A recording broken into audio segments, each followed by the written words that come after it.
Subscribe చేయండి Afsar tech world YouTube channel and press bell icon. Hi friends, this is Afsar and you're watching my YouTube channel Afsar tech world. Friends, మనమందరము formative assessment 1 exams నిర్వహించాము. తదుపరి commissioner గారి ఉత్తర్వుల మేరకు formative assessment 1 నిర్వహించాక చేపట్టాల్సిన కార్యక్రమాలు ఏంటో ఇప్పుడు చూద్దాం. ఫ్రెండ్స్ చూడండి, ఇక్కడ కమిషనర్ గారి ఉత్తర్వులు మనం చూస్తున్నాము. ఇది 6వ తేదీ నవంబర్ 2021 వచ్చింది.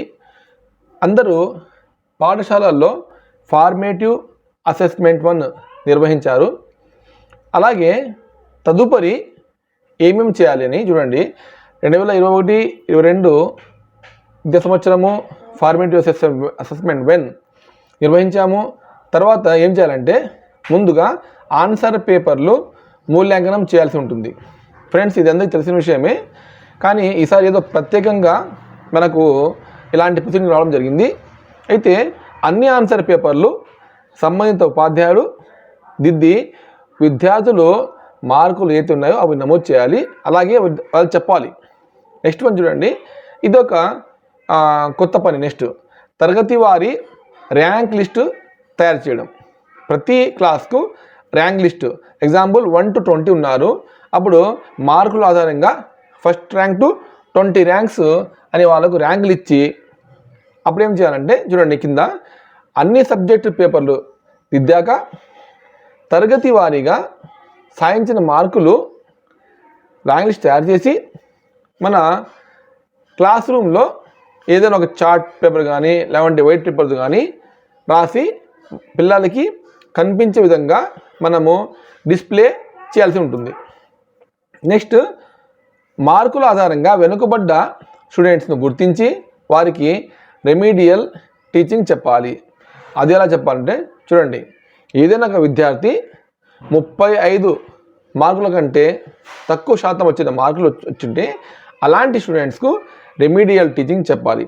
అది ఎప్పుడు చెప్పాలంటే పాఠశాల సమయానికి ముందు మరియు తర్వాత, ఉదయం 8 గంటల నుంచి 9 వరకు, అలాగే సాయంత్రం 4 నుంచి 5 వరకు. చూడండి, ఇక్కడ స్పష్టంగా ఏమంటే స్కూల్ టైంలో ఎట్టి పరిస్థితుల్లో పిల్లలకు రెమీడియల్ టీచింగ్ చెప్పకూడదు అని స్పష్టంగా ఇక్కడ రాయించండి. ఎట్టి పరిస్థితుల్లోనూ రెగ్యులర్ పాఠశాల పని గంటల్లో రెమీడియల్ టీచింగ్ చేపట్టరాదు. అలాగే వెనుకబడ్డ విద్యార్థులకు శిక్షణ ఇవ్వడం అనేది ఉపాధ్యాయుల విధిలో ఒక భాగమని విద్యా హక్కు చట్టము సెక్షన్ 24Dలో ఇక్కడ చెప్పడము జరుగుతూ ఉంది. అలాగే నెక్స్ట్ చూడండి, రెమీడియల్ టీచింగ్లో ఎలా, రెమీడియల్ శిక్షణలో పద్ధతులు ఎలా మనము చెప్పాలంటే ముందుగా విద్యార్థులు ఎక్కువ మంది ఏ పాఠంలో ఏ అంశంలో వెనుకబడి ఉన్నారో వారికి సరిగ్గా అర్థం గుర్తించి ఆ అంశాల మీద తిరిగి వారికి ప్రత్యేక శిక్షణ ఇవ్వాలి. నెక్స్ట్ చూడండి, అలాగే తరచూ లేదా దీర్ఘకాలం పాటు అంటే లాంగ్ ఆబ్సెంటీస్ను గుర్తించి వారిని ఆ రోజు క్లాసు రానటువంటి విద్యార్థులను గుర్తించి వారిపైన ప్రత్యేక శ్రద్ధ వహించాలి.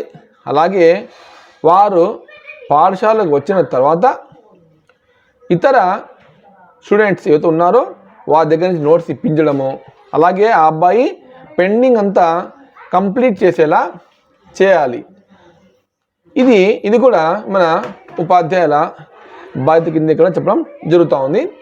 7th పాయింట్ చూడండి, ప్రతిసారి పరీక్షా పేపర్లు వాల్యూ చేసిన తర్వాత ఆ పేపర్లు లేదా నోటు పుస్తకాలు విద్యార్థులకు తిరిగి ఇచ్చి ప్రతి ఒక్క విద్యార్థి ఆ ప్రశ్నపత్రాన్ని ఈసారి పుస్తకం చూసి రాయడానికి ప్రోత్సహించండి.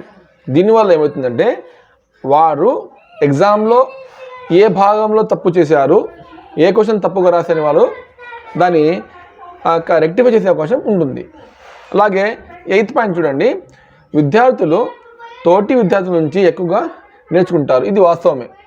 కాబట్టి చురుకైన విద్యార్థుల ద్వారా పీర్ గ్రూప్ లెర్నింగ్ అంటే ఒక ఇంటెలిజెంట్ అబ్బాయి ఉంటాడు, ఆ అబ్బాయి చేత కొంచెం డల్ అబ్బాయికి చెప్పించాలి. నెక్స్ట్ వన్ చూడండి, చిట్ట చివరి విద్యార్థి కూడా వాళ్ళకు ముందుకు తీసుకురావాలి. అంటే ఫస్ట్ ర్యాంక్ అబ్బాయిని కాక 20th ర్యాంక్ అబ్బాయిని కూడా మనం ముందుకు తీసుకురావాలి. అది ఎలా అంటే చూడండి, తరగతి గదిలో చదువులో ఉన్నటువంటి అబ్బాయి చిట్ట చివరి విద్యార్థిని కూడా ముందుకు తీసుకురావడము అందరి బాధ్యత.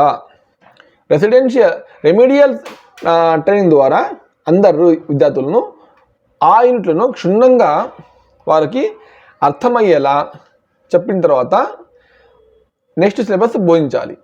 నెక్స్ట్ హెడ్ మాస్టర్ సమీక్ష. ఈ పనులు ఉపాధ్యాయులు చేస్తున్నారా చేయట్లేదా అని ప్రతి 15 రోజులు ఒకసారి హెడ్ మాస్టర్ గారు రివ్యూ చేయాలి.